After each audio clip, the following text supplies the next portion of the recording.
जय राधा माधव कुंज विहारी। जय राधा माधव कुंज विहारी। जय गोपीजन वल्लभ गिरिवरधारी। जय गोपीजन वल्लभ गिरिवरधारी। यशोदनंदन ब्रज जन रंजन। यशोदनंदन ब्रज जन रंजन। यमुना तेरा वनचारी। यमुना तेरा वनचारी। जय राधा माधव कुंज विहारी। जय राधा माधव कुंज विहारी। जय गोपीजन वल्लभ गिरिवरधारी। जय गोपीजन वल्लभ गिरिवरधारी। यशोदनंदन ब्रज जन रंजन। यशोदनंदन ब्रज जन रंजन। यमुना तेरा वनचारी। यमुना तेरा वनचारी। जय राधा माधव कुंज विहारी। जय राधा माधव कुंज विहारी। जय श्री कृष्ण चैतन्य प्रभो नित्यानंद। श्री अद्वैता गदाधर श्रीवासादि गौरभक्तवृंद। भज गौर भक्तवृंद। हरे कृष्णा कृष्णा कृष्णा हरे हरे। हरे राम राम राम हरे हरे। हरे कृष्णा कृष्णा कृष्णा हरे हरे। हरे राम राम राम हरे हरे। हरे कृष्णा कृष्णा कृष्णा हरे हरे। हरे राम राम हरे हरे। हरे कृष्णा कृष्णा कृष्णा हरे हरे। हरे राम राम हरे हरे। हरे कृष्णा कृष्णा कृष्णा हरे हरे। हरे राम राम राम हरे हरे। हरे कृष्णा कृष्णा कृष्णा हरे हरे। हरे राम राम राम हरे हरे। हरे कृष्णा कृष्णा कृष्णा हरे हरे। हरे राम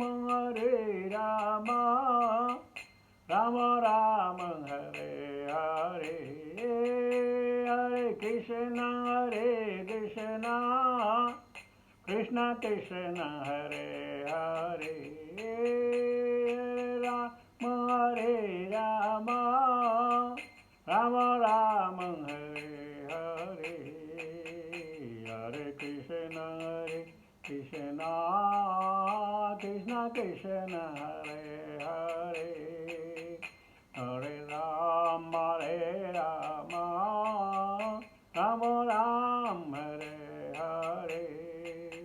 जय प्रभुपदा जय प्रभुपदा जय प्रभुपदा श्रील प्रभुपदा। जय गुरुदेवा जय गुरुदेवा जय गुरुदेवा जय गुरुदेवा।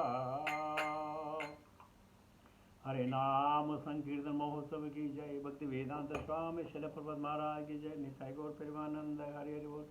ओम नमो भगवते वासुदेवाय। ओम नमो भगवते वासुदेवाय। ओम नमो भगवते वासुदेवाय।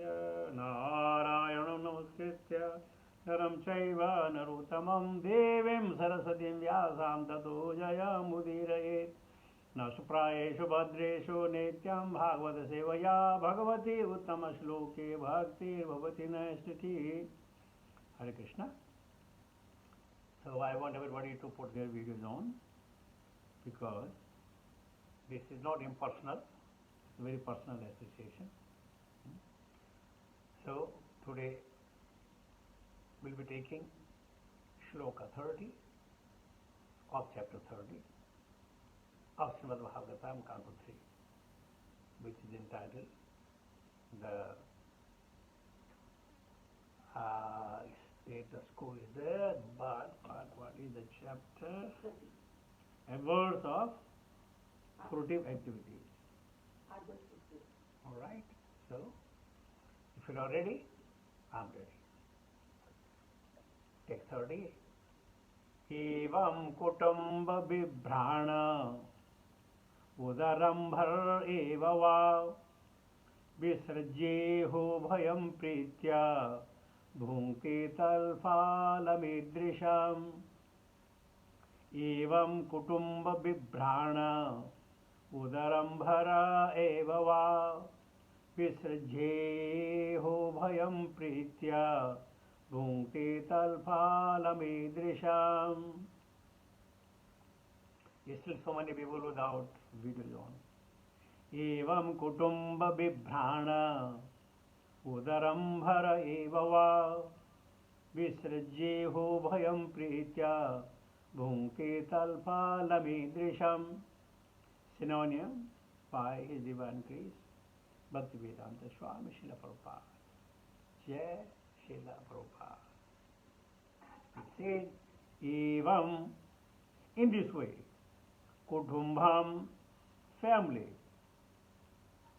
Bibhranaha, he who maintained, Udaram, stomach, Bharaha, he who maintained, Eva, only, Va, or Visrijya, after giving up, Iha, here, Ubhayam, both of them, Pritya, after death, Bhunte, he undergoes, Tata, of that, Phalam, result, Idrisham, such.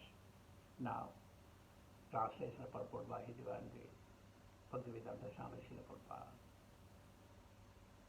After leaving this body, the man who maintained himself and his family members by sinful activities suffers a hellish life, and his relatives suffer also.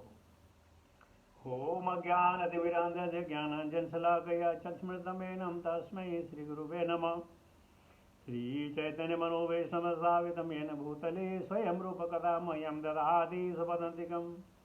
Bande Aham Sri Guru Shita Paragamalam Sri Gurun Vaishnavam Cha Sri Rupam Sagrajatam Sagana Raghunathan Vidyantam Sajimam Sadvaitam Savadutam Parijana Saitam Krishna Chaitanya Devam Sri Radha Krishna Padan Sahagana Lalita Sri Vishakhanvitam Cha.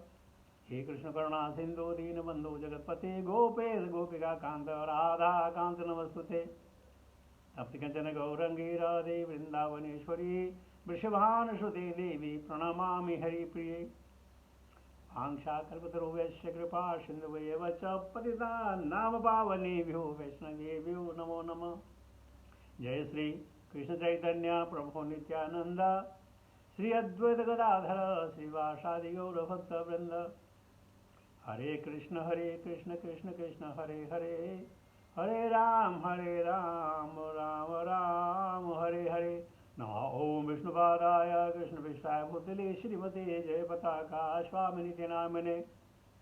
Namaha Acharya Padaya Nitya Kripa Vardayane Gaur Gatha Damadaya Nagar Grama Tarane नमः ओम विष्णुपादाय कृष्णपृष्ठाय भूतले श्रीमते भक्तिवेदांत स्वामिनिति नामिने। नमस्ते सारस्वती देवी गौरवाणी प्रचारिणी निर्विशेष शून्यवादी पाश्चात्य देश तारिणे। जय शिल प्रभुपाद।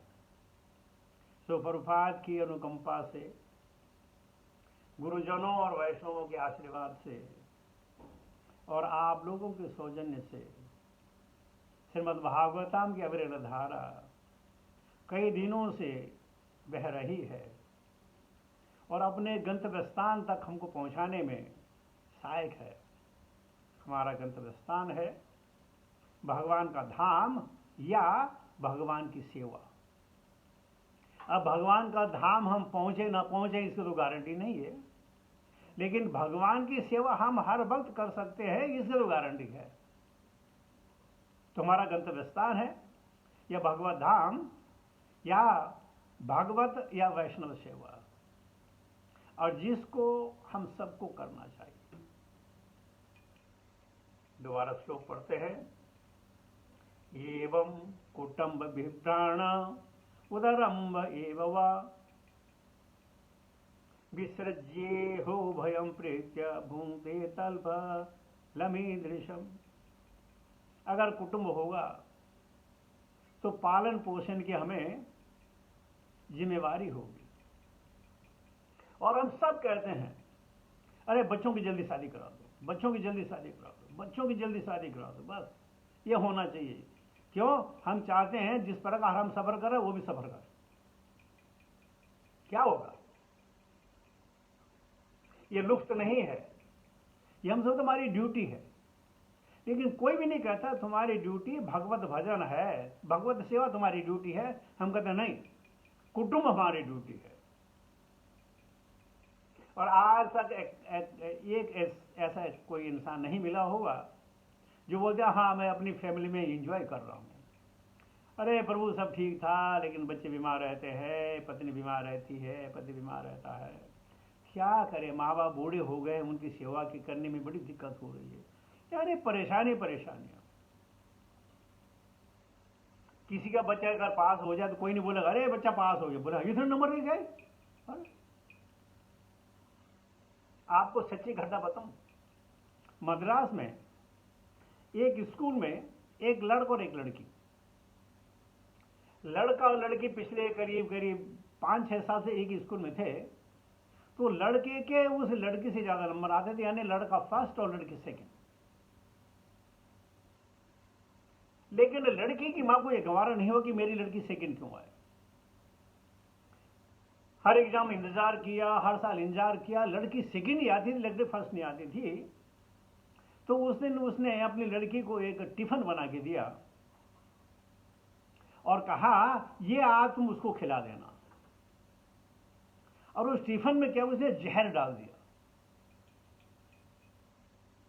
लड़की गई, लड़के ने लड़की को नहीं मालूम क्या है, लड़के को बुलाया, इंटरवल में खाना खिलाया, और वो बच्चा जो था करीब आधे घंटे के बाद वो मर गया। जब पोस्टमार्टम हो तो पता चला उसके शरीर में जहर है। अब पता चला जहर कहां से आया। तो जब इन्वेस्टिगेशन हुआ तो पता चला हाँ, लड़के ने बोला हाँ मेरी मम्मी ने इसके लिए खाना दिया था और मैंने उसको खाना खिला दिया। अब बेचारी पकड़ी गई। अब देखिए, हम अपने कुटुंब के लिए, अपने परिवार के लिए, उनकी ख्याति के लिए, उनके नाम के लिए हम किसी भी हद तक गुजर सकते हैं।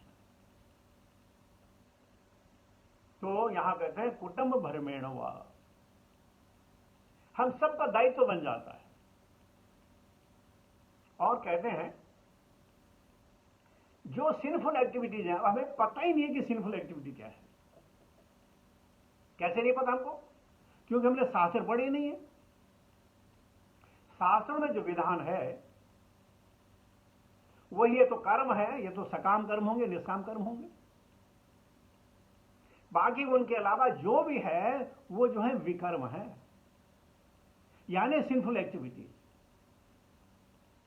लेकिन भगवान को मालूम था भगवान कृष्ण को मालूम था, अर्जुन को द्वारा बताया, तस्मात् सर्वेषु कालेषु माम अनुस्मृति च, कि देखिए इनको शास्त्रों का ज्ञान नहीं होगा,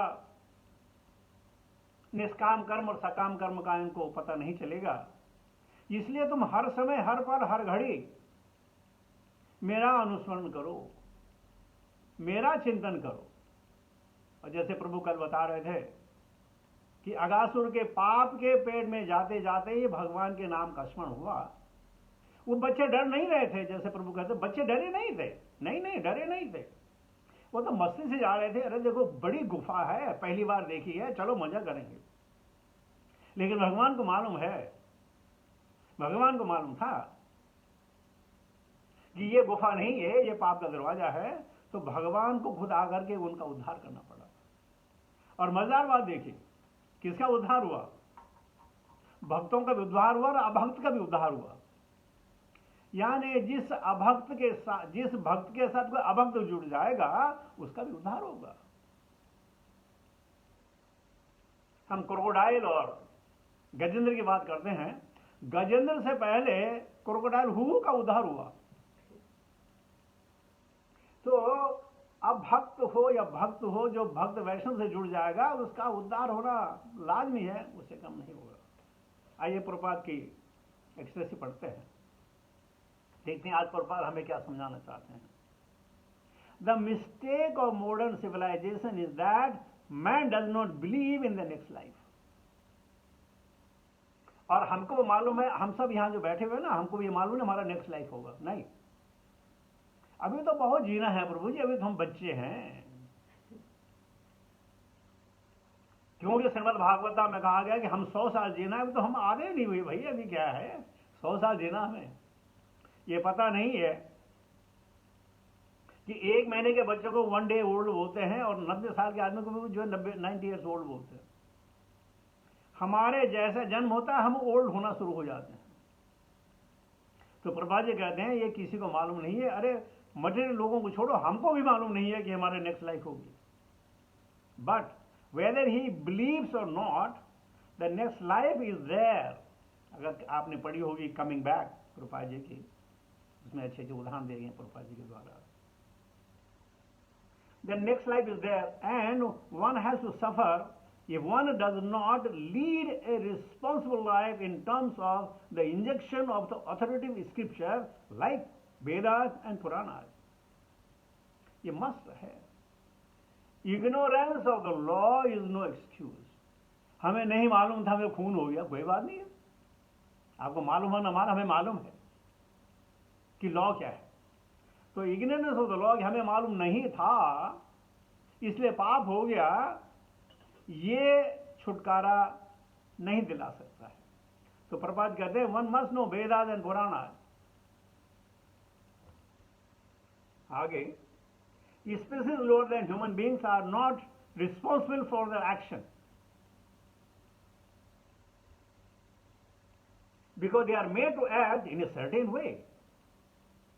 बहुत सारे लोग कहते हैं कि मनुष्य के अलावा सब धर्म का पालन करते हैं।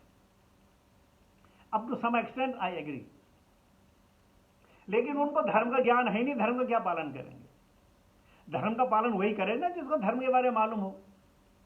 लेकिन हम कहते हैं पशु पक्षी जो है धर्म का पालन करते। अरे नहीं भाई, धर्म का पालन नहीं करते। They have been tuned in a particular way and they do it. आगे प्रभुपाद कहते हैं but in the developed life of human consciousness, if one is not responsible for his activities, then he is sure to get a hellish life as described above. हमने इस chapter के 24वें श्लोक में हमने पढ़ा, सुना, समझा, पता नहीं किस किस को याद है, हमें बताया गया है कि मृत्यु के उपरांत अगर हमने सिंफुल एक्टिविटीज की हैं तो यमदूत आएंगे, वो हमको लेकर के चले जाएंगे। और जो दूरी है जहां हम हैं वहां यमराज के धाम तक, वो दूरी है 99,000 yojana.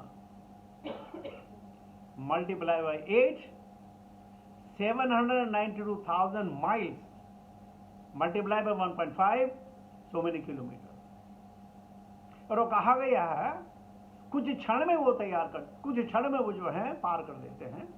उसके बीच में जो यातनाएं उनको मिलती हैं वो बात अलग है. लेकिन आपको पता है कि गरुड़ पुराण में क्या लिखा है? गरुड़ पुराण में लिखा है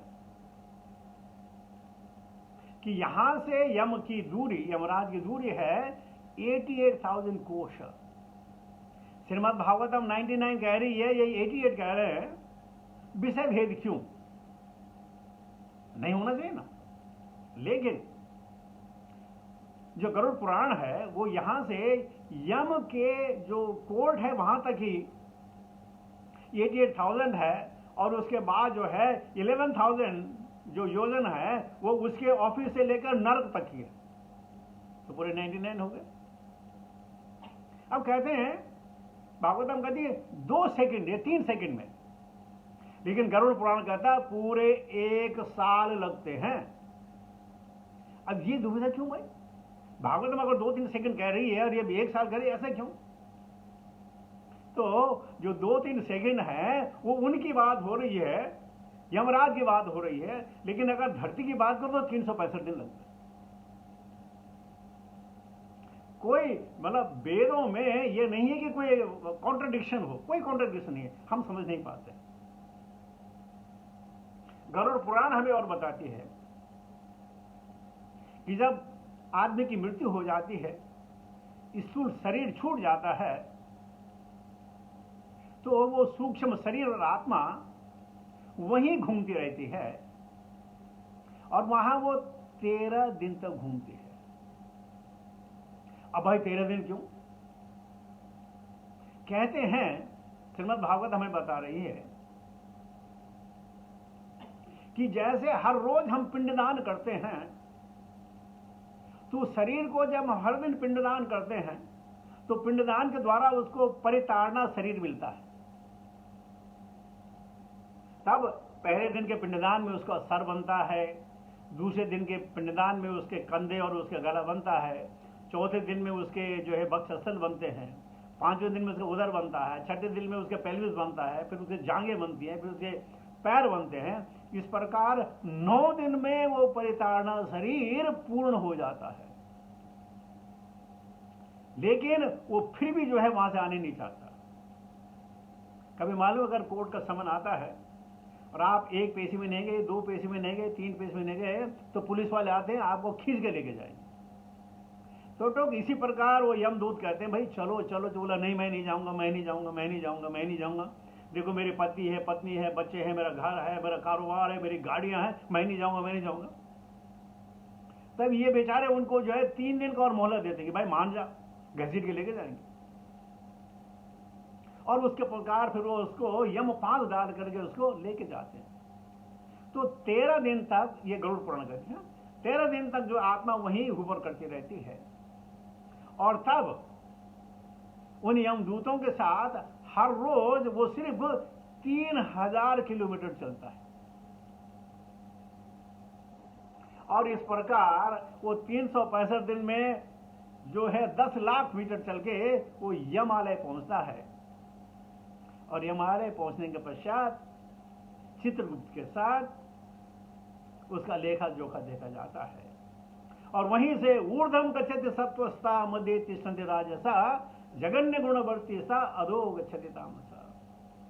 वहां फिर ये फैसला होता है ये स्वर्ग जाएगा या नर्क जाएगा. यम को सिर्फ अधिकार है स्वर्ग और नर्क भेजने का, वैकुंठ भेजने का अधिकार यम को भी नहीं है. लेकिन जब आत्मा शरीर से निकलती है, अगर वो संत हो, साधु हो, मनीषीन हो, तो उसको लेने के लिए कहते हैं गरुड़ जी खुद आते हैं. कभी अकेले आते हैं, कभी विष्णुदूत को साथ में लेके आते हैं. अब गरुड़ जी खुद ही विष्णुदूत हैं, तो गरुड़ जी उसको सीधा उठा करके वैकुंठ में उसको जो है स्थापित कर देते हैं. अब यहां देखिए, यहां चित्रगुप्त के साथ उसको कहा जाता भैया उसको सब दिखाया जाता है। ये नहीं, ये पूरे एविडेंसेस हैं। कितने एविडेंसेस हैं? 13 एविडेंसेस हैं।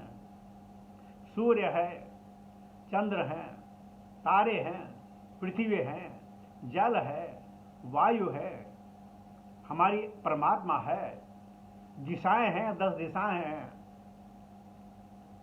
ऊपर है, नीचे है, 4 दिशाएं हैं, उनकी आधे दिशाएं, फिर ऊपर नीचे 10 दिशाएं हैं। इस प्रकार 13 विटनेसेस बोलते हैं हाँ इसने ये कार्य किया है। इसलिए जो आदमी है वहां अपील नहीं होती है, अपील नहीं होगी, उसको सीधे उन हेलिस कंडीशन में पहुंचा दिया जाएगा। अब आप मुझे ये बताएं, आप हेलिस कंडीशन के बारे में जानना चाहते हैं? मेरे पास पिक्टोरियल है, अगर कहूं तो मैं आपको दिखा दूं। यस प्रभु जी, हम देखना चाहते हैं, सुनना चाहते हैं। चलिए, अगर आप देखना चाहते हैं हम आपको दिखाते हैं।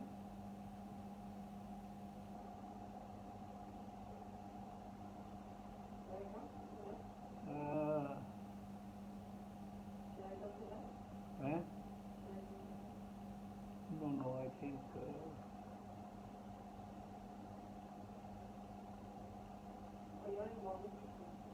no, wait a minute, I don't know, share कहाँ गई मेरी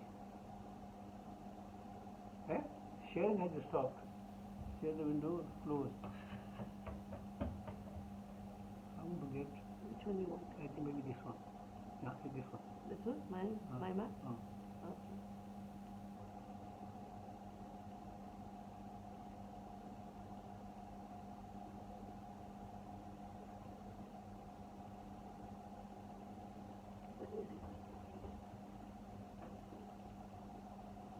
आप देख पा रहे हैं ये हेलिस planet number 1। Please confirm if you can see. Yes, Mataji. Yes, Mataji. सो पहला जो नर्क है उसका नाम है महाबीची। इसमें वज्र के समान कांटे हैं, जिसमें आत्मा इन कांटों में बिधकर कष्ट पाता है। कहा जाता है कि इस नरक में गायों की हत्या करने वाले व्यक्तियों की आत्मा सजा पाती है। इसके बाद है कुंभीपाक। इस नरक की जमीन गर्म रेत और अंगारे से बनी हुई है। इस नरक में वे आत्माएं सजा पाती हैं जिन्होंने अपने मनुष्य रूप में किसी की जमीन हड़पी थी, या ब्राह्मणों की हत्या करने वाला भी इस नरक में सजा पाता है।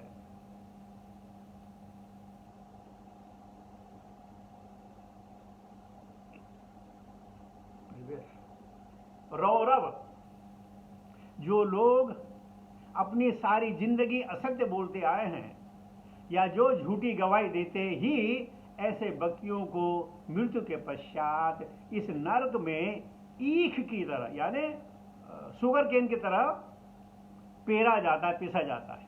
ये रौरव है। Next Sorry, Prabhuji, I cannot see. प्रभु जी, वो स्लाइड कुछ नहीं दिख रहा है, खाली वो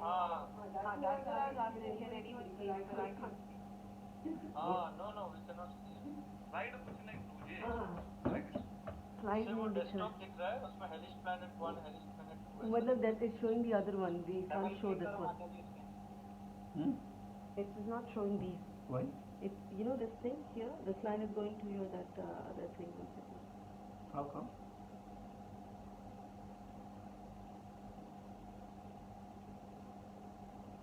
I'm sharing, no? So if I share that, they will see it. 1 second, please. Are you around here? Take this. You just end walk through. End walk through. Can you see now? माता जी, No. 2 red lines are हाँ, I know that we. lines are This part is not showing. that's great. Yeah, this part is not showing. तो ऐसा लगता है कि भगवान कृष्ण नहीं चाहते हैं कि आप लोग नरकों के बारे में जानें। Yes. नहीं, What we और will अगर do? पसंद आ गया तो जाएंगे नहीं, next time we have a physical thing, we will do through projection. We have to do mind map through projection. उधर भी जाके चैंटिंग करेंगे तो All right, I will stop it. If it is not work, by mistake मैंने ऐसे कर दिया तो 3 रेड लाइनें आ गया, पता नहीं कहाँ मैंने प्रेस कर दिया। अच्छा, तो ये आपकी बदमाशी है। मैंने ही बदमाशी किया, तो कहाँ एक प्रेस हो गया, मैंने ऐसे स्क्रीन को कर रहा था दूसरा पे No. क्लिक किया तो वो रेड लाइन आ गया। नहीं वो चला जाएगा कोई बात चला नहीं। जाएगा। Close. ये बड़ा करो ना। अरे यार क्या गड़बड़ हो गई।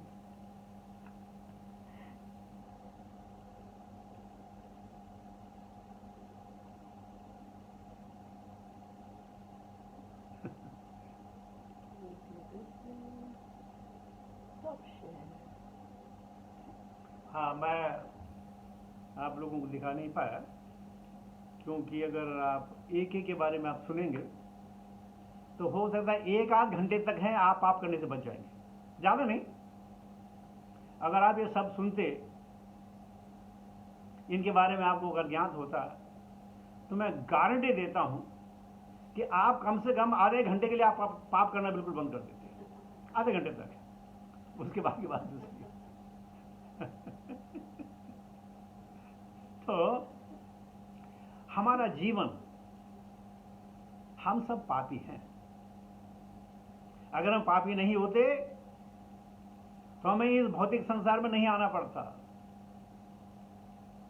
दुख सुख दोष व्याधि से हमें जो है दो चार नहीं होना पड़ता।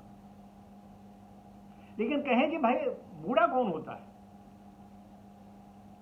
जिसके शरीर में बीमारियों ने घर बना दिया वो वही बूढ़ा है। जिसका शरीर में बीमारी हो, और एक्चुअली ये भगवान का उपकार है। बताते हैं तेरा समय नजदीक है, इसलिए अब भी होश में आ जाओ। दांत निकल जाते हैं। आपको मालूम है हमारे शरीर में दांत सफेद होते हैं और बाल होते हैं काले। लेकिन जब बाल सफेद होने लग जाते हैं तो दांत बोलते हैं भैया देखो ये तो तुम रहोगे हम रहेंगे। तो बाल बोलते हैं ठीक है हम ही रहेंगे तुम चले जाओ। तो सफेद दांत एक दो ये तो पीले हो जाते हैं या झड़ जाते हैं, और जैसे दांत पीले होने लग जाए समझ लो ये झड़ने वाले हैं। तो ये जब व्याधि शरीर में जाती है तो मनुष्यों को तब बड़ी जोर से भगवत भजन करना चाहिए कि अब मैं निकलने वाला हूं। लेकिन फिर भी हम मनुष्य है ना। जवानी में अगर किसी ने युवती को देखा, किसी युवती ने लड़के को देखा तो मन मचल जाता है। लेकिन अगर वही विचार आ जाए ये सामने वाली युवती या युवक जो है ये मल और मूत्र का बैग है, तो हो सकता है आपकी आसक्ति कम हो। तो हमको क्या देखना चाहिए दूसरे में? ये तो परमात्मा को देखें या मल मूत्र के बैग को देखें, तब जाके आपकी आसक्ति समाप्त हो सकती है। और जैसे शरीर बूढ़ा होता है, यह है भगवत भजन करने का इशारा। और भगवान कभी छोटी बीमारी, कभी बड़ी बीमारी, कभी आंख दर्द, कभी नाक दर्द, कभी कान दर्द, कभी दांत दर्द, कभी कंधे दर्द, कभी डिस्क स्लिप, कभी फ्रैक्चर, लेकिन फिर भी हम नहीं समझते। हम बोलते हैं अब तो शरीर हो गया। प्रभु जी कैसे हैं? Fine thank you Prabhu ji. Oh is very nice. कोई ना फाइन है ना कोई थैंक यू है। ये जैसे आपको लगे कि आपको जुकाम हो गया। एक दफा गोविंद दासी प्रभुपाद जी के पास गए कि आज मुझे जुकाम है। प्रभुपाद जी बड़े खुश हुए, चलो अच्छा हो गया तेरे पाप कट रहे हैं। अच्छा हो गया तेरे पाप कट रहे हैं। वो समझ गए पाप का क्या मतलब है। बोला हाँ, भगवान ने जो तुझे परेशानी करनी थी वो छोटे में परेशानी दे रहे हैं। लेकिन जब कभी भी शरीर रुग्ण हो जाए, आपने देखा प्रभुपाद देखो, जैसे वो बहुत ज्यादा बूढ़े होने लगे, वो ज्यादा प्रीचिंग करने लगे, ज्यादा प्रीचिंग करने लगे। उनको मालूम है समय नजदीक आ गया, कभी भी जा सकता हूं, मैं अपना काम अधूरा न छोड़ूं, है कि नहीं? और हम लोग जब बीमार हो जाए, चलो इसको घुमाने लेके जाओ, कॉर्निस लेके जाओ, इसको मियाँ क्या बोलते हैं, विदा पार्क लेके जाओ, मियाँ पार्क लेके जाओ। क्यों? ये सब भूल जाए। किसको भूल जाए? भगवान को भूल जाए। देखो पेड़ देखो, नावें देखो, ये देखो, वो देखो, ये सब कार्य हम क्या करते हैं, यार ये इसको भगवान याद लाना चाहिए। क्यों भगवान याद लाना चाहिए? जिस प्रकार मैं तड़प रहा हूं ना, यही भी तड़पेगा।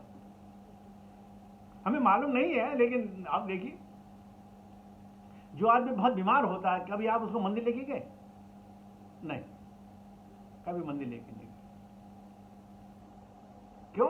मंदिर में क्या रखा है? इसकी हवा पानी चेंज करते हैं। और हवा कौन देता?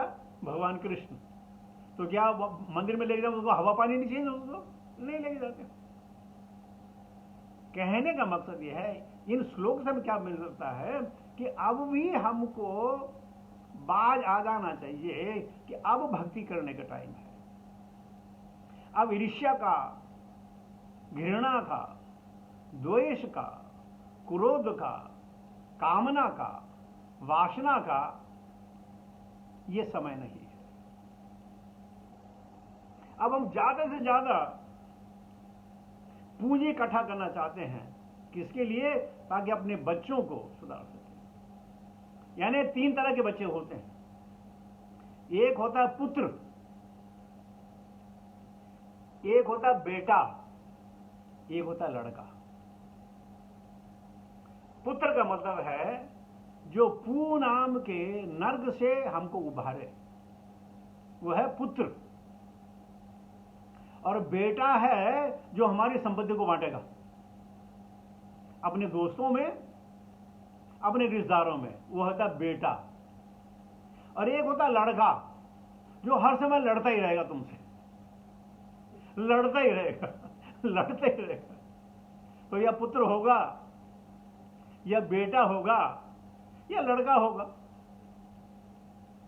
अब आप देख लो, अगर आपके बेटे आपसे लड़ते हैं तो वो लड़का है, और आपकी जो पूंजी है उसको लोगों अपने दोस्तों में बांटता तो वो बेटा है। और जो धार्मिक है वो आपके पूनर्क से आपको निकालेगा। ये अच्छा, ये क्यों पूनर्क क्यों? मतलब इसलिए क्योंकि हमको वेदों का मालूम नहीं, शास्त्रों का मालूम नहीं, इसलिए हम जो है 99.9999% हम जो है पाप कर्म ही करते हैं। इसलिए हमारा वहां जाना निश्चित है। इसलिए लेकिन जो भक्त हैं, भक्त न तो शादी करते हैं, न उनके औलादे हैं, उनका क्या होगा? उनको यम पास नजदीक नहीं आएगा। सीधा गरुड़ जी लेकर के, या वैष्णव जन लेकर के, या विष्णु जन लेकर के उसको गोलोक धाम पहुंचा देंगे। तो श्रीमद् भागवतम ये अलार्म है। मालूम आपको, जब अलार्म लगता है आप उसमें उठते हैं, क्यों अलार्म लगाते आप? कि मुझे वो कार्य करना है जिसके लिए मैं बना हूं। तो श्रीमद् भागवतम अलार्म है कि अब चेत जाओ। हमारी संपदा, हमने जितना कमाया हम खा नहीं पाएंगे। 2 वजह खाने की। एक, तुम्हारी भूख खत्म हो जाएगी, हमारा पेट सिकुड़ जाएगा। और दूसरे में हमको हमारे कर्म खाने ही नहीं देंगे। सब कुछ है, भूख के लिए गोली खाते हैं, जब खाना खा लिया तो उसको पचाने के लिए गोली खाते हैं, नींद नहीं आते तो गोली खाते हैं। और हमारा जीवन कुछ नहीं है, बस गोली में चल रहा है। और उसके बाद जो 303 की गोली कहां से आती है? यमराज से आती है। वो आखिरी गोली होती है। फिर यमराज बोले, हाँ तुमने कितनी गोलियां हैं? अरे महाराज गोली मत मारो, हम आपके साथ ऐसे चलेंगे भाई। तो आज आपको पहली बार पता चलेगा कि श्रीमद् भागवतम अलार्म है। जब भी आप श्रीमद् भागवतम खोलें पढ़ें तो कहें ये मुझे बता रहे मुझे भक्ति करनी है, क्योंकि मेरा भविष्य मेरे द्वारा ही बनाया जा सकता है और किसी के द्वारा नहीं बनाया जा सकता है। जैसे हम कल शायद चर्चा कर रहे थे कि वेदों में ज्ञान है, लेकिन उस ज्ञान को पाने के लिए हमें वेद तो खोलने पड़ेंगे ना, भगवत गीता तो खोलनी पड़ेगी, अपने आप तो नहीं आ जाएगी। तो इतना तो करना है। जैसे आपके सामने महाप्रसाद आया हो, आप कहें नहीं नहीं ये तो दिव्य है, ये महाप्रसाद खुद ब खुद मेरे मुंह में जाना चाहिए। अगर खुद ब खुद मेरे मुंह में नहीं जाएगा तो दिव्य नहीं है। लेकिन उसके लिए आपको अपने हाथ तो बढ़ाने पड़ेंगे। तो कहने का मकसद ये है, आपकी उम्र जो भी हो, आपकी परिस्थिति जो भी हो, बस आप भगवत भजन में जुड़ जाएं। और भगवत भजन में तब जुड़ पाएंगे आप जब आपका इच्छा द्वेष समुत्थोय न द्वंद्व मोहे न भारत, जब आपका द्वंद्व समाप्त हो जाए। एक बार एक बूढ़ा बीमार था, बहुत बीमार था, मरने वाला था। तो किसी ने कहा, अरे ताऊ, अरे राम का नाम तो ले ले। तो ताऊ जी ने गुस्से में कहा, क्या नाम लूं, आधे घंटे में मुलाकात हो जाएगी ना। आप समझे बात को, नाम की क्या जरूरत है, आधे घंटे में मुलाकात हो ही जाएगी, नाम क्यों लूं मैं। तो कहने का मकसद, हम सो श्योर होते हैं कि हमको भगवान के दर्शन होंगे। भगवान के दर्शन उन्हीं को होंगे जिसने उम्र भर भगवान के दर्शन के लिए तरसा हो, लालसा पैदा की हो। मैं भगवान के पीतांबर को देखूंगा, भगवान के चरणाम्बुज को देखूंगा, भगवान के कपूर देखूंगा, भगवान के मैं बालों को देखूंगा, मैं भगवान के भक्तों को देखूंगा, तब जाकर तो भगवान मिलेंगे ना। ये तो नहीं है आप जो मर्जी करना करो, आखिर में आप जो हैं भगवान का नाम लेके स्वधाम चले जाए। ऐसा होता है, ऐसा होता है। कितना मुमकिन है। जैसे आप लोग यहाँ कतर में कितने साल से हैं, आपने कितने लोगों ने राइफल टिकट ली, हर मॉल में राइफल टिकट है, आप राइफल टिकट ले रहे हैं, लेकिन किसी को मिला, किसी को मिलता है, लेकिन हमको तो नहीं मिले ना। तो कहने का मकसद यह है कि हो सकता है कोई सिंफुल व्यक्ति भगवान का नाम अगर याद आ जाए किसी से, वो तो बैकुंठ जाएगा जाएगा, लेकिन हर के साथ ऐसा हो यह मुमकिन नहीं है। इसलिए हमें अपनी तैयारी करनी है। तो आइए इसके साथ ही वाणी को विराम देता हूँ। बहुत बहुत धन्यवाद मुझे मौका देने के लिए कि मैं भगवान के बारे में कुछ शब्द कह सकूं, श्रीमद् भागवतम के बारे में कह सकूं। अब आपको कभी कोई अगर आप सत्संग किसी पुसंग में हो तो बोलिए, यार ये मेरा अलार्म बज गया है, मुझे भागवतम पढ़नी है। बस अगर वो बोलेंगे अलार्म बज गया तो आपको कोई मना नहीं करेगा कि भाई मेरा तो अलार्म बज गया, मुझे जाना है, मुझे तो भागवतम पढ़नी है। अरे भागवतम ना भी पढ़ो, भागवतम को देखो तो सही। देखने में क्या परेशानी है। भगवत गीता के 700 श्लोक हैं, अगर 5-10 श्लोक को याद ना भी हो कोई बात नहीं, भगवत गीता देखो तो सही। भगवत गीता का फ्रंट पेज में जो भगवान कृष्ण और अर्जुन की मूर्ति, उनको देखो तो सही। लेकिन अगर इतना भी समय ना हो तो फिर भगवान ही भले करेगा, हम तो अपना भला नहीं कर रहे। So Hare Krishna, thank you very much once again.